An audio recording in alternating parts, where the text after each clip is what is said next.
Welcome to the Entrepreneur Show. My name's Kizzi Nkwocha and I'm the editor of My Entrepreneur magazine. Now, over the coming months, we're going to be talking to a constellation of entrepreneurial stars. See, constellation, stars, who writes this stuff?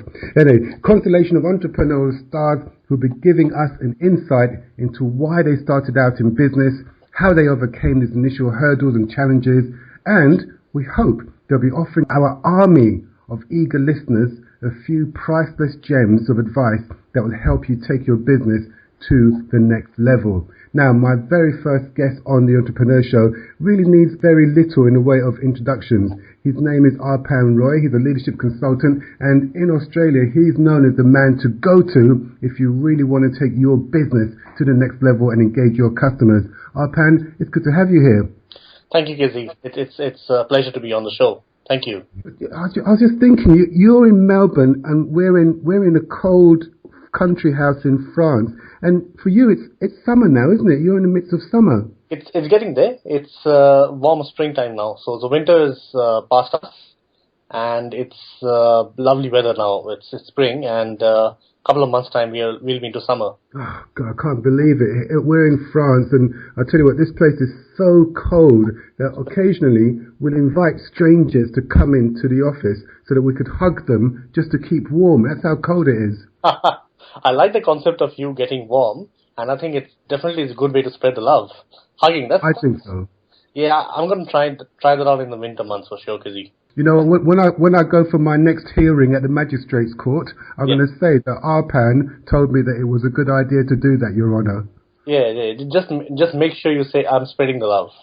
Yeah, okay. I don't supposed to say anything about that. I like it. I'm spreading love, Your Honour. That's why I did it. I like it. That's a good defence. Arpan, tell us about you now. What is a leadership consultant, and how did you get into this line of work? A bit of a context here. In my former job, or former life, as I would like to call it, I used to be in IT, so I was an IT project manager. And fortunately, through the role that I was playing in IT, I got some exposure to a leadership role where I was managing a team of about 40 odd, spread across different locations. And that gave me a lot of exposure to leadership and how good effective leadership can actually influence the team in a positive way. And with time, what I came to realize was if I do a good job myself, I'll be very satisfied. If I help someone else do a good job, I'll be doubly satisfied. And that sort of got me thinking, geez, it feels really cool to be a really effective leader and, getting the team so galvanized and, getting the best out of the team. And that sort of got me thinking that it'll be really good to do it in a very broader context, not just my team. And I said, that's probably something which I would like to do in the longer run. And I was already thinking of what's something I can do for myself, like start my own venture. And leadership seemed to be the right choice for me, in which I can, I was very sure I could do really well and add a lot of value to a lot of people. What type of businesses are your clients? Are they mainly one-man bands, or are we looking at the more corporate end of the industry? It's both, actually. It's small to medium business owners as well as clients who are in the corporate fields. So basically diverse spectrum here. So with business owners, it's businesses which are 4 to 10 people strong, and corporates could be a team of 8 to 12 people. So that's basically the nature of clients I kind of work with right now. Do you find that because you're getting, quite a reputation over there in Australia, that people expect you to be able to fix any problem because of who you are? The expectations are always there, Kizzi. The expectations are always there. What's the most interesting thing, and that's something I keep telling the clients all the time, or anyone for that matter, is it's for me to collaborate with you.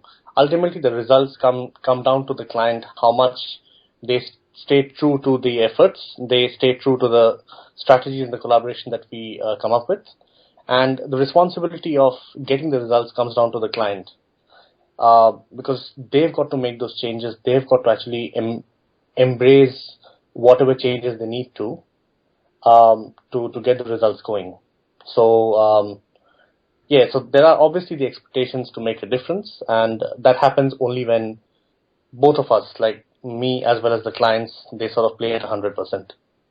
Are you a bit like a psychiatrist, who goes in to see somebody and they tell you the problem and then you reflect it back at them and they find the solution, or do you actually introduce new ideas into their thinking? It's both. It's the clients of mine, they come up with the solution. So I basically show them the path to, it basically opens them to new perspective, which helps them come up with solutions and different ideas, different strategies. And sometimes it can also be sharing some insights, some wisdom which I've had from previous experience, which can actually benefit them. So it's also sharing some new ideas and perspectives and helping them start thinking in a different way. Are there problems or issues that businesses face when tackling the issue of leadership? Are there common ones that you think, this is reoccurring? These are the sort of problems that a lot of businesses seem to be experiencing. There are a couple of problems which I can definitely shed light on. One of them, which I come across a lot, is issue with team engagement.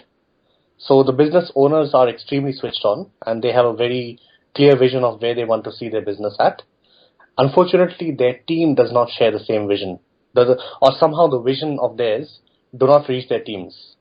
And that's where there is a bit of a misalignment, where the team kind of loses engagement with time, and that starts to reflect in the performance and of the business and the results that they start to get. So that's a common problem that I kind of experience a lot, and that's what I find myself working with clients on. The other challenge or the other issue which I tend to notice is with sales. Often sales is looked or perceived as kind of a dirty word. That if you're a salesman or if you're into sales, you have to be a pushy sort of person who's going to sort of influence and do a lot of arm twisting. And somehow people look at that perception and that's what they live with. It's not really that. It's really about building relationships. And many times people in businesses or corporates, they think that sales would come down to a select few people who would be good at it, and they are the ones who will be responsible for sales. Whereas in fact, it's everyone in the organization who are responsible for good sales. Because if you deliver excellent customer service, you're actually doing good sales. Because the customers become very happy with your service, they become satisfied, and they would come back to you for more good service. So that directly influences your repeat business, and your sales and your numbers, they automatically go up. So team engagement and sales are two common problems which I often see people struggling with. Well, on the issue of sales, I guess what you're saying is perfectly right, that almost everybody within an organization is somehow responsible for sales, because if they interact with customers on any level, that will influence whether the customers do business with us or not. Exactly. Yes, because if the customers are not happy with what they're getting at the moment, nowadays in the modern world, people are empowered with multiple options. They can simply choose to go somewhere else. On the issue of team engagement, are there any entrepreneurs in the UK? Somebody like Richard Branson, I think, would be a person that I would immediately think of as being exceptionally good at team engagement. Are there any other entrepreneurs or business people? I don't know if you can't name them. Obviously, people maybe who are fairly well known, or maybe just somebody around the corner from where you are. Are there people that you're aware of that are exceptionally good at this idea of team engagement? Yes. I would have to say that the IT company which I was working with, Infosys, they take the concept of team engagement very seriously. And I know for a fact that the CEO currently, Mr. Vishal Sikka, who's based in India, he is very much supporter of getting the team engagement going up. And so I think for the last couple of years, so just to give you a bit of a context, Infosys is a global IT organization which does business over multiple countries, and I used to work there. And I think it's just the last 6 months of mine when I was with Infosys, where the new leader came in, who I spoke about, Mr. Vishal Sikka, who decided that he wanted to overhaul the model that they have to bring in better team engagement. And so that's one example which I know for a fact of a person who brings about good team engagement. So it does exist. It does happen in the real world. It does exist in the real world, for sure. Yes. And how long have you been in business? Because I've heard your name mentioned for hundreds and hundreds of years. It seems like you've always been around. You're relatively young looking, and yet you've got so much experience. How long have you been doing this? I'll tell my wife that you told me that I look young, so she'll be very happy. Thank you so much. I have been in business for about last 1.5 years. So in terms of my own venture, my own business, it's been the last 1.5 years that I've been sort of fairly active. In fact, working full time on my business, I've just completed a year since I decided to transition from my full time role in IT to my full time business. So just over a year now. Just over a year now. That's right. What were the major challenges you faced, and how did you overcome them when you started up in your own consultancy? I think personally for me, the issue which I faced was making the transition itself, mindset-wise, from an employee to self-employed. Because for about 11 years, I was working in an organization which sort of took care of me. So I knew I had to do my job, and if I do my job well, I'll be taken care of. So I was an employee, and the structure was such that I used to report to somebody, and that structure kept me honest. Now, with my own business, working for myself, that whole thing changed. There was no structure. Obviously, I had to. So whatever structure I set up is what was to be. And there was obviously the point about how do I keep myself accountable, because it all depends on how much I work or how much synergy I sort of bring into my business. If I don't get those going, then the business wouldn't really take off. So that was a challenge which I faced at the start of my journey when I was making the transition, and it sort of took a bit of an effort on my part to overcome that challenge, and just realize that it's my own venture, and I just remembered the purpose of why I started the business, and that sort of helped me start thinking in the right way.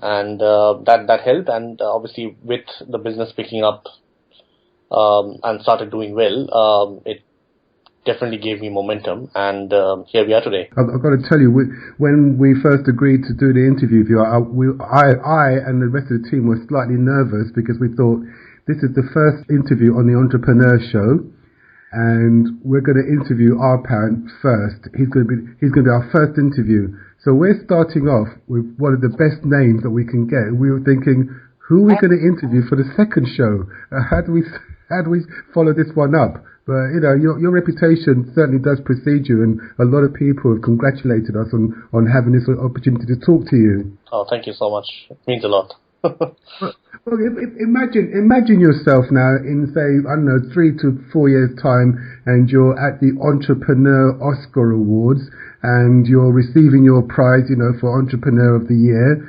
and you're standing there on the podium, looking out at a sea of faces, all waiting for you to say something meaningful and something that they're going to take back and share with their children. What advice would you give to would-be entrepreneurs, people looking to start their own business? What would Arpan say to them that will help keep them focused, motivated, and achieving their dreams? I would say, first and foremost, enjoy yourself. This is a ride, like any other roller coaster ride or anything. This is a journey. Now, with a journey, there's a destination. So you will get there. It's also important to enjoy the path you take, enjoy the learnings that you come across as you venture in your journey. Because a lot of times we get so focused that, okay, I want results, I want to meet my goals, I want to smash my goals and so on. we kind of lose sight of the fact that, like anything else, this is a journey. And if you don't appreciate the ground you cover, it's going to be, it starts to bog you down. So first and foremost, I would advise, enjoy yourself, enjoy the path you're taking, because whatever you do, you will learn something or the other. And that is precious. So that's the first thing. And the second thing is, always keep sight of why you started your business and just stay true to that. That's what I told myself when I was struggling with the mindset issues which I told you about. And that helped me focus on, okay, what is important for me? What does this mean to me? And I got all the answers, and that sort of helped me take steps in the right direction. Very wise words. Enjoy the journey and keep yourself focused. This is the Entrepreneur Show. Now you're listening to Arpan Roy, one of the world's foremost leadership consultants and our very first guest on the Entrepreneur Show, talking to Kizzi Nkwocha. Arpan, it's been a phenomenal pleasure talking to you, and I'm hoping that probably in about 6 months' time, we'd like to have you back on the show so that we can catch up on some of the really important issues that you've raised here. That would be a pleasure, Kizzi. I would love to do that. Thank you so much for your time, Arpan. Thank you so much for having me, Kizzi. Thank you so much.